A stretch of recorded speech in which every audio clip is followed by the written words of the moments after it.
ایک ایسا شخص جو ساری زندگی گناہوں میں ڈوبا رہا، لیکن مرنے سے صرف چند دن پہلے اس کے ساتھ ایسا کیا ہوا کہ اللہ نے اسے معاف کر دیا۔ یہ کہانی آپ کو آخر تک دیکھنے پر مجبور کر دے گی۔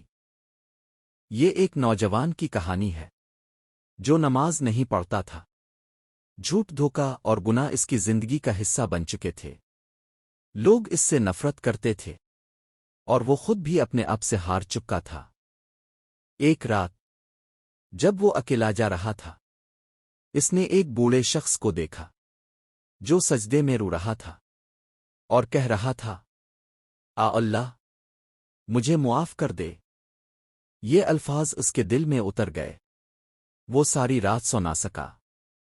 اس کے دل میں ایک ہی سوال تھا، کیا اللہ مجھے بھی معاف کرے گا؟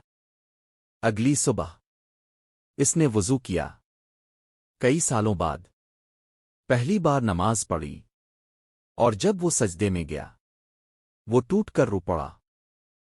اس دن اسے وہ سکون ملا جو اس نے پوری زندگی میں کبھی محسوس نہیں کیا تھا۔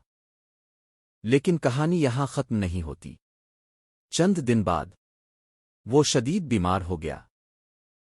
جب اس کا آخری وقت آیا، اس کے چہرے پر مسکراہٹ تھی اور اس کے ہونٹوں پر صرف یہ الفاظ تھے، اللہ تیرا شکر ہے